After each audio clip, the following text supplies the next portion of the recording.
Hello friends, मैं शेखर रंजन स्वागत करता हूं आपका IAS PCS एकेडमी में।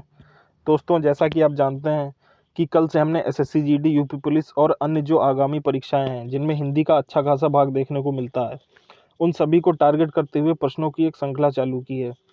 तो उसी क्रम को जारी रखते हुए आज हम उन प्रश्नों का दूसरा पार्ट आपके सामने लेकर आए हैं, जो कि आपको सभी आगामी परीक्षाओं में बहुत ही लाभ पहुँचाएगा। आप अपना स्कोर हमें कमेंट करके बता सकते हैं कि आपने 20 प्रश्नों में से कितने सही उत्तर दिए, कितने गलत उत्तर दिए, ये आप हमें कमेंट में ज़रूर बताएं। तो चलिए स्टार्ट करते हैं। आज का हमारा पहला प्रश्न है, ब्रज भाषा का विकास किससे हुआ? तो देखिए, जैसा कि आप जानते हैं कि ब्रज भाषा का विकास सौरसैनी अपभ्रंश से हुआ है। तो इसका जो करेक्ट आंसर हो जाएगा वो हो जाएगा ऑप्शन नंबर सी। ठीक है फ्रेंड्स, चलिए नेक्स्ट प्रश्न पे आते हैं। हमारा दूसरा प्रश्न है, राजभाषा का सही अर्थ है किसी राज्य विशेष की मातृभाषा, सर्वसाधारण की मातृभाषा, शुद्ध और साहित्यिक भाषा, या फिर सरकारी कार्यालयों में प्रयुक्त होने वाली भाषा। देखिए, राजभाषा और राष्ट्रभाषा में काफ़ी अंतर है। लोगों को अक्सर कन्फ्यूज़न रहती है कि जो हिंदी है वो हमारी राष्ट्रभाषा है। देखिए, हिंदी हमारे देश में ज़्यादातर लोगों द्वारा बोली जाने वाली भाषा हो सकती है, लेकिन हमारी राष्ट्रभाषा भी कोई भी नहीं है हमारे देश की। क्योंकि हमारा देश आप जानते हैं विविधताओं का देश कहा जाता है, और इसमें हर तरह के लोग रहते हैं। कन्नड़, तेलुगु, मलयालम, उड़ीसी, कई कई प्रकार की भाषाएं बोली जाती हैं।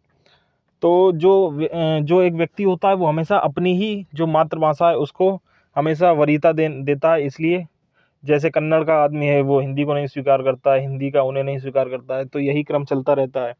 तो इसलिए अभी तक कोई भी सर्वसम्मति नहीं बन पाई है कि हमारी देश की राष्ट्रभाषा क्या होनी चाहिए। लेकिन हम बहुत जल्द आशा करते हैं कि हिंदी को ये गौरव प्राप्त होगा कि वो हमारे देश की राष्ट्रभाषा कहलाएगी एक दिन। ठीक है, तो राजभाषा का सही अर्थ होगा, देखिए, सरकारी कार्यालयों में प्रयुक्त होने वाली भाषा, यानी कि ऑप्शन नंबर डी इसका करेक्ट आंसर हो जाएगा। क्योंकि जो राज्य भाषा वही हो सकती है जो सरकारी कार्यालयों में प्रयुक्त की जाती है। जैसे कि और राज्यों को ये अधिकार भी होता है कि वो चाहे तो किसी मतलब अपने राज्य में जो उनकी क्षेत्रीय भाषा है उसे भी लागू कर सकते हैं। तो ज़्यादातर राज्यों में तो वैसे हिंदी ही लोग, मतलब जितने भी राज्य हैं वो अपने मात्र उसको जो कार्यालय हैं या फिर जो भी कहीं भी सरकारी कामकाजी भाषा है उसे हिंदी में ही वरीयता देते हैं। इसलिए जो हिंदी है उसे राजभाषा कहा जा सकता है। इसलिए ऑप्शन डी इसका करेक्ट आंसर होगा। चलिए अब अगला प्रश्न देखते हैं। निम्नलिखित शब्दों में कौन सा शब्द द्रव्यवाचक संज्ञा के अंतर्गत रखा जाएगा? देखिए, सुंदरता, अर्थशास्त्र, सोना, गिरोह, इनमें से कौन सा आपको लग रहा है द्रव्यवाचक संज्ञा कहलाएगा? तो देखिए, द्रव्यवाचक संज्ञा वो होती है जो जैसे कोई मैटर हो, मतलब जैसे कोई मेटल वो हो गया, सोना, चांदी, हीरा, मोती, यही सारे द्रव्यवाचक संज्ञा के अंतर्गत आते हैं। ठीक है, तो इसमें हमें कौन सा ऑप्शन दिख रहा है? ऑप्शन नंबर सी, सोना, ये हमारा करेक्ट आंसर हो जाएगा। ठीक है फ्रेंड्स, चलिए अब अगले प्रश्न पे चलते हैं। यथा समय में कौन सा समास है? देखिए, इसका ऑप्शन है तत्पुरुष, अव्ययीभाव, कर्मधारय, बहुब्रीहि। ठीक है, देखिए, यथा समय यानी कि अव्ययीभाव, आपको पता चल रहा होगा अव्ययीभाव समास क्या होता है?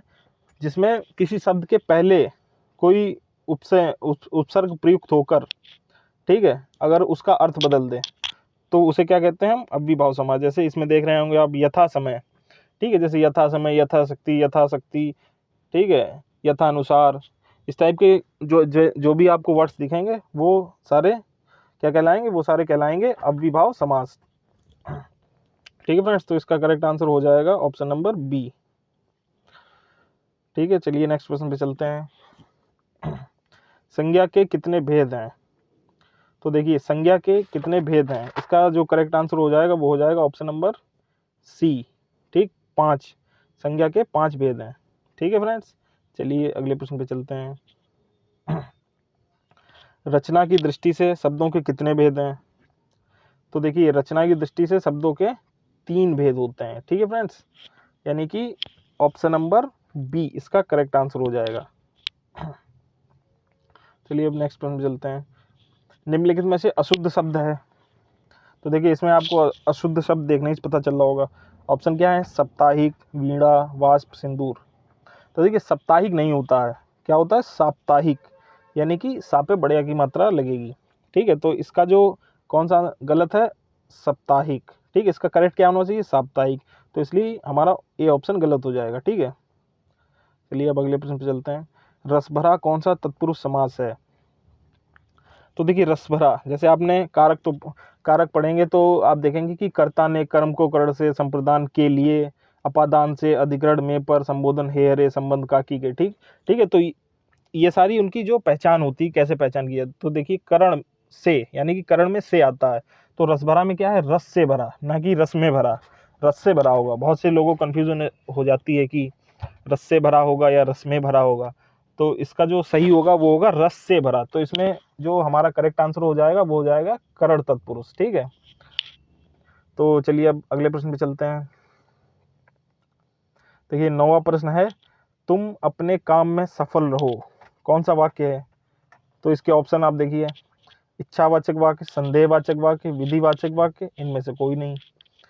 तो तुम अपने काम में सफल रहो, देखिए ये आपको ऐसा लग रहा होगा कि कोई व्यक्ति किसी को आशीर्वाद देना चाह रहा है कि तुम खुश रहो, तुम अपने काम में सफल रहो, खूब तरक्की करो, इस टाइप से लोग कहते हैं। तो ये क्या करते हैं, ये अपनी इच्छाओं को व्यक्त करते हैं। ठीक है, तो इसलिए आपको ऐसा ऑप्शन ए दिख रहा होगा, इच्छावाचक वाक्य, यानी कि ऑप्शन नंबर ए इसका करेक्ट आंसर हो जाएगा। चलिए अब नेक्स्ट प्रश्न पे चलते हैं। दोपहर में कौन सा समय है?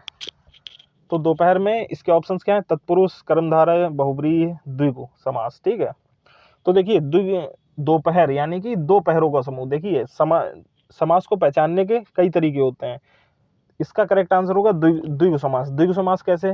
देखिए जो भी संख्यावाचक शब्द लगे, जैसे दोपहर हो गया, चौराहा, चार मीनार हो गई, ठीक है, पंचमढ़ी, पंचवटी, ठीक है, तो जिसमें भी संख्याएं आपको आती दिखाएं, जैसे पंचमढ़ी में देखिए 5 आ रहा है, दोपहर में 2 आ रहा है, चौराहे में 4 राहों का समूह। ठीक है, तो इससे आप पहचान सकते हैं कि जहां भी संख्यावाचक शब्द आएगा तो वो क्या कहलाएगा, द्विगु समास हमारा हो जाएगा। ठीक है, तो इसका करेक्ट ऑप्शन हो जाएगा ऑप्शन नंबर डी। चलिए फ्रेंड्स, हम नेक्स्ट प्रश्न पे चलते हैं। हास किस रस का स्थायी भाव है? देखिए इसके ऑप्शंस क्या है, करुण, वीर, रौद्र या हास्य। देखिए ये तो आपको देखने ही से पता चल रहा होगा, हास्य का मतलब क्या होता है, हंसना। ठीक है, और हमें हंसी कब आती है, जब हमारे अंदर हास्य का भाव उत्पन्न होता है। ठीक है, जैसे हम लोग कहते हैं कि हास्य विनोद ना करो, हास्य विनोद करना सेहत के लिए अच्छा होता है। ठीक है, तो इसका जो करेक्ट ऑप्शन हो जाएगा वो हो जाएगा ऑप्शन नंबर डी। चलिए अब नेक्स्ट प्रश्न पे चलते हैं। जहाँ काव्य में शब्दों के कारण चमत्कार आ जाता है उसे क्या कहते हैं? अर्थालंकार, उभयालंकार, शब्दालंकार या ये सभी? तो देखिए अलंकार का मतलब ही क्या होता है कि शोभा बढ़ाना, किसी चीज को अलंकृत कर देना, यानी कि कोई साधारण सी चीज थी, आपने उसकी शोभा बढ़ा दी। ठीक है, तो अलंकार का मतलब होता है शोभा बढ़ाना। तो जैसे, लेकिन यहाँ पे हमारा प्रश्न क्या कह रहा है कि शब्दों के कारण चमत्कार आ जाए, तो शब्दों के कारण चमत्कार, इसमें देखिए ऑप्शन में आपको पता चल ही रहा होगा कि शब्दालंकार, यानी कि शब्दों के कारण इसी के द्वारा अलंकार आ सकता है। ठीक है, तो हमारा जो करेक्ट आंसर हो जाएगा वो हो जाएगा ऑप्शन नंबर सी, शब्दालंकार। ठीक है फ्रेंड्स, चलिए नेक्स्ट प्रश्न पे चलते हैं। कोई विशेषण है, कोई कौन सा विशेषण होगा? ठीक है, कोई क्या होगा, ये होगा हमारा सार्वनामिक विशेषण हो जाएगा कोई हमारा। ठीक है, सार्वनामिक विशेषण क्यों हो जाएगा? क्योंकि देखिए सर्वनाम यानी कि कोई तो है, कोई, कुछ, ये सारे हमारे क्या होते हैं, सार्वनामिक विशेषण होते हैं। ठीक है, तो इसका करेक्ट ऑप्शन हो जाएगा ऑप्शन नंबर बी। ठीक है फ्रेंड्स, चलिए अब अगले प्रश्न पे चलते हैं। कपीस में प्रयुक्त संधि का नाम है? इसके ऑप्शंस हैं वृद्धि संधि, दीर्घ संधि, विसर्ग संधि या यड़ संधि। देखिए कपीश यानी कि कपियों का ईश, यानी कि यहाँ पे किसकी बात हो रही है, बजरंग बली की, यानी कि हनुमान जी की बात चल रही है। तो देखिए इसमें कौन सी संधि, कपि धन ईश, यानी कि कपि के अंतिम में देखिए ई आ रहा है और ई से ही ई से चालू हो रहा है। तो दीर्घ संधि क्या होती है, यानी कि आ ई उ के पश्चात फिर से आ ई उ आए, तो उनके मेल से जो परिवर्तन होता है, यानी कि वो बड़ा ई बन जाता है। जैसे आ प्लस आ मिलेंगे तो बड़ा आ, छोटी ई प्लस ई मिलेगी तो बड़ी ई। ठीक है, छोटी ई प्लस बड़ी ई मिलेगी तो भी बड़ी ई, यानी कि बड़े ही सारे बनने हैं। ठीक है, दीर्घ जो वर्ड है वो बनेगा। ठीक है, तो कपी प्लस ईश मिलेगा तो कपीश हो जाएगा। ठीक है, बड़ी ई लग जाएगी, तो इसका करेक्ट आंसर हो जाएगा ऑप्शन नंबर बी। ठीक है फ्रेंड्स, चलिए अब नेक्स्ट प्रश्न पे चलते हैं। सदैव में प्रयुक्त संधि का नाम है? तो देखिए सदैव में कौन सी संधि है, ऑप्शन नंबर बी, यानी कि स्वर संधि। स्वर संधि कैसे होगी, जैसे सदा प्लस ईव, देखिए सदा में आ रहा है लास्ट में, और ईव से एब से ई से एब बन रहा है, जैसे सदा प्लस ईव, यानी कि आ ई बन के ए बना देंगे। ठीक है फ्रेंड्स, तो इसका जो करेक्ट ऑप्शन हो जाएगा वो हो जाएगा ऑप्शन नंबर बी। चलिए फ्रेंड्स, अब नेक्स्ट प्रश्न पे चलते हैं। दिग्गज का सही संधि विच्छेद क्या है? दिक धन गज, दिग प्लस गज, दिह प्लस गज, या फिर दिक प्लस गज। तो देखिए, इसका जो करेक्ट आंसर हो जाएगा वो हो जाएगा दिक प्लस गज, यानी कि दिग्गज का जो है वो गा में बदल जाएगा। ऐसा व्याकरण के नियमों के अनुसार होता है। ठीक है फ्रेंड्स, तो इसका करेक्ट ऑप्शन हो जाएगा वो हो जाएगा दिक प्लस गज। चलिए अब हम नेक्स्ट प्रश्न पे चलते हैं। सूकर शब्द का अर्थ है। देखिए, सूकर, ऐसे आपने कई जो संस्कृत के अगर आपने प्राचीन नाटक देखे हो उसमें आपने देखा भी होगा कि सूकर सुअर को कहते हैं। जैसे विष्णु भगवान ने भी सूकर का अवतार लिया था, जिसे वाराह अवतार बोलते हैं। ठीक है फ्रेंड्स, तो जो सूकर होता है वो संस्कृत में, लेकिन हिंदी में उसे क्या बोलेंगे? हिंदी में उसे बोलेंगे सुअर। ठीक है, तो इसका करेक्ट ऑप्शन हो जाएगा ऑप्शन नंबर ए। चलिए अब हम अपने नेक्स्ट प्रश्न पे चलते हैं। जिसके पास कुछ ना हो उसे क्या कहते हैं? देखिए फ्रेंड्स, इस जो ये प्रश्न है ये लोगों में बहुत ही ज़्यादा लोग इसमें कंफ्यूज होते हैं। जहाँ भी वो देखते हैं जिसके पास कुछ नहीं, उन्हें लगता है कि इसका ऑप्शन हो जाएगा निर्धन। ठीक है, और एग्जामिनर भी आपके दिमाग के साथ खेलता है। वो आपको हमेशा ऐसा ऑप्शन देगा जिसमें आप कंफ्यूज हों, जैसे अपकृत, अकिंचन, अप्राप्य, निर्धन।